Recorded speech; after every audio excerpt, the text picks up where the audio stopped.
ازيكم عاملين ايه؟ يا رب تكونوا بخير. النهارده معانا موضوع مهم جدا، وهو موضوع السفر عبر الزمن.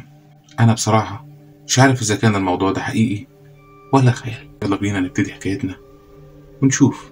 تخيل نفسك ماشي في قلب المدينة، فجأة بص في السماء تلاقي حاجة غريبة كبيرة وشكلها مرعب بتظهر فجأة من العدم، وانت من صدمة المشهد طبعا بتروح في عالم تاني، بتغيب عن الوعي. ولما تصحى تلاقي نفسك في نفس المكان لكن مش في نفس الزمان، والناس اللي حوالين منك شكلها غريب ولبسها غريب، طريقة كلامها كمان غريب.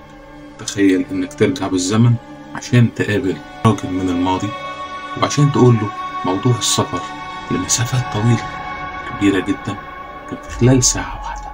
يا ترى ايه هيكون رد فعله؟ على الأرجح هيسخر منك، لكن بالنسبة للسفر لمسافات طويلة أو السفر السريع بقى أمر عادي. طب لو قلتلك إن في إمكانية السفر عبر الزمن بسرعة الكاميرا؟ أيوة يا صديقي، بضغطة زرار الكاميرا في نفسك في زمن تاني. هل هتصدقني؟ يلا بينا يا صديقي نبدأ قصتنا النهاردة. وقبل ما نبدأ قصتنا حابب أفكرك اشتراك في القناة، تفعيل زر الجرس عشان يوصل لك كل جديد، كومنت تقولي فيه رأيك في الحلقة. بتبدأ قصتنا النهاردة في 23 إبريل عام 2006 لما ظهر شاب ماشي في شوارع العاصمة الأوكرانية كييف اسمه سيرجي، وكان في العشرينات من عمره تقريبا. كالعادة مع قصص المسافرين عبر الزمن ملامحه كان باين عليها التوتر والقلق، وكان لابس لبس عفى عليه الزمن، ده غير الكاميرا القديمة جدا اللي شايلها، وماشي في الشوارع من شارع للتاني وعمال يبص للناس بطريقة غريبة. وكان بيقف أحيانا يسأل عن شارع ملوش وجود. في بداية الأمر الناس افتكروه سايح تايه ويمكن بيزور البلد لأول مرة، ولما كان بيسأل عن شارع كانت الناس بترد عليه وتقول له إنها ما تعرفش الشارع دوت، وإن الشارع ده أصلا ملوش وجود.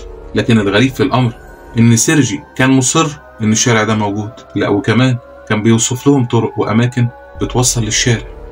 وهنا بقى اتدخل رجال الشرطة وافتكروه في الأول زي ما قلنا إنه سايح وكان تايه ومش عارف الطريق. وأول سؤال سألوه لسيرجي عن هويته عشان يعرفوا جنسيته إيه، وهنا كانت الصدمة لما وراهم هويته بترجع للاتحاد السوفيتي واللي انهار في عام 1989. وبطبيعة الحال الهوية بيكون فيها اسم الشخص وصورته وتاريخ ميلاده، واللي كان تاريخ قديم، واللي تبين انه من مواليد 1932، يعني بكده عمره 74 سنة. لكن اللي قدامهم ده شاب في العشرينات، طب تيجي ازاي؟ وهنا الشرطة شكت في سيرجي وحسوا انه يا اما مجنون يا عنده اضطراب عقلي، وهنا قرروا ان هم ياخدوه لطبيب نفسي عشان يشوف حالته. Как вы себя чувствуете? Молодой человек, с вами все в порядке? Молодой человек, если вы будете все время молчать, и мы с вами не найдем общего языка, мне будет очень трудно вам помочь. ولما ودوه للطبيب، الطبيب أول حاجة عملها معاه سأله وقال له قبل أي شيء هو النهاردة إيه في الأيام؟ فرد عليه سيرجي وقال له النهاردة 23 إبريل عام 1958. وكان التاريخ صح، لكن الغلطة الوحيدة هي في السنة، وده اللي سبب صدمة للطبيب، وده اللي خلى الطبيب إنه يصحح له التاريخ ويقول له النهاردة هو 23 إبريل 2006 مش 1958. لكن سيرجي كان واثق ومتأكد إن العام اللي احنا فيه هو عام 1958. Сегодня день 23 апреля 2006 года. Последнее, что я помню, это среда 23 апреля 1958 года. وهنا احنا يا صديقي بنتكلم عن 48 سنة فرق، مش سنة ولا اتنين. قال الطبيب لا يا سيرجي احنا في 2006. فرد سيرجي عليه وقال له انا واثق، انا قرأت النهاردة الصبح في جريدة ان تاريخ النهاردة هو 23 ابريل عام 1958. هنا انتقل الطبيب للنقطة التانية. Можете припомнить тот момент, после которого вы оказались в нашем лесу? У меня был выходной, и я просто решил выйти прогуляться. Взял фотоаппарат и уже во дворе в небе увидел странный объект. Он был похож на колокол, но это что-то другое, и летел он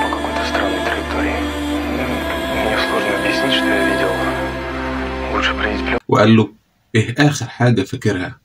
وليه كنت متوتر وقلقان؟ قال سيرجي آخر حاجة كنت فاكرها إني كنت ماشي في المدينة مع صديقتي فالنتينا، وكان معايا كاميرا كنت بصور بيها صور تذكارية للمدينة، وفجأة ظهر جسم كبير وأسود بيطير في السماء بسرعة عالية جدا. فسأله الطبيب هل هو نوع من أنواع الطيور؟ فرد سيرجي وقال له مش عارف، لكن لو ده طائر فأنا أول مرة أشوف طائر بالحجم ده. Вы наконец-то убедились, что я вам не вру. Я до сих пор не понимаю, что это за объект и что со мной вообще произошло. Когда я его сфотографировал, я опустил объектив, увидел вокруг себя другой мир. لكن ما اعتقدش انه طائر، لان حجمه اقل ما يقال عنه انه مرعب. لما شفته على طول صورته، وبعد كده فقدت الوعي وما حسيتش بنفسي الا وانا في وسط ناس ما اعرفهاش واول مره اشوفها في حياتي. والغريب ان محدش مصدقني ولا بيرد عليا ويقول لي عن الشارع اللي انا بسأل عنه، وبمعنى اصح هم ما يعرفوش.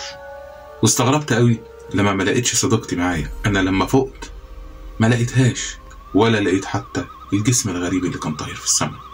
عشان كده كنت مرتبك ومتوتر وحسيت اني انتقلت لعالم تاني.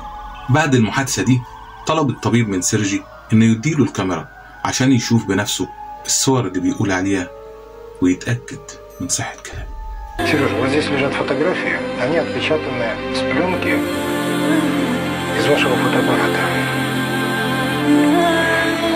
الكاميرا اللي كانت مع سيرجي كانت قديمة قوي، وتوقف صنعها تقريبا من السبعينات، وده اللي تسبب في صعوبة في ان هم يخرجوا الفيلم من قلب الكاميرا، وده اضطرهم ان هم يستعينوا بمختص عشان يخرج الفيلم ويحمضه.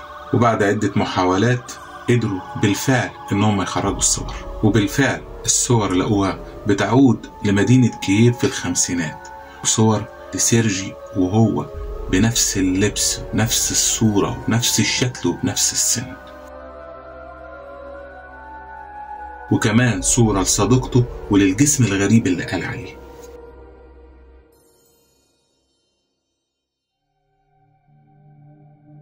لكن المتخصص كان مصدوم ومتشتت، الصور باين عليها قديمة قوي.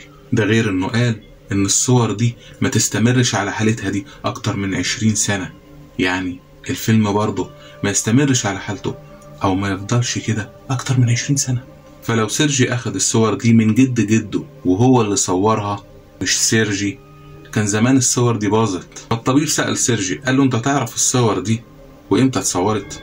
فيرد سيرجي بانه هو اللي صور الصور دي ومن حوالي يوم بس. وللعلم ان الفيلم اللي كان في الكاميرا اللي مع سيرجي اتوقف تصنيعه من زمن طويل، وان الشركة اللي كانت بتصنع الافلام دي قفلت ابوابها من عشرات السنين. بعد المقابلة ديت حاول عدد من العلماء دراسة حالة سيرجي، لكن ما لقوش اي تفسير لحالته، فقرروا ان هم يريحوا نفسهم ويقفلوا الباب ده خالص. وبعتوا سيرجي لمركز للطب النفسي ووصفوا حالته على انها جنون. اما عالم النفس اللي درس حالة سيرجي قال ان سيرجي تلقى صدمة نفسية متعلقة بتاريخ معين، والصدمة دي اثرت على عقله واصابته بالجنون. والكلام ده مش مظبوط، فالصور اللي كانت في الكاميرا غير هوية سيرجي القديمة بتقول غير كده. تم وضع سيرجي في أوضة مع حراسة مشددة، لكن سيرجي اختفى فجأة. والغريب في الأمر إن مفيش مخارج للأوضة غير مخرج واحد بس، هو باب الأوضة، ده غير كاميرات المراقبة. فإزاي خرج من الأوضة؟ وإزاي الحارس ما شافوش؟ إيه اتبخر يعني؟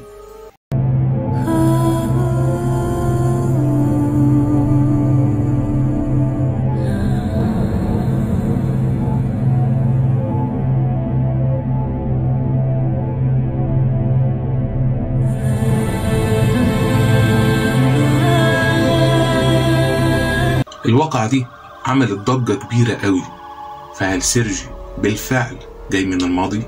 وبعد كده الشرطة قدرت تعثر على فالنتينا صديقة سيرجي واللي كانت لسه عايشة في المدينة، وتم استدعائها. ولما سألوها عن سيرجي بكت وقالت أنا كان ليا صديق اسمه سيرجي، وكنا ماشيين في شوارع المدينة بنصور صور للذكرى، وفجأة ظهر جسم كبير قوي اسود في السماء، ولما شفته فقدت الوعي. ولما فقت ما لقيتش سيرجي ولا الجسم الغريب.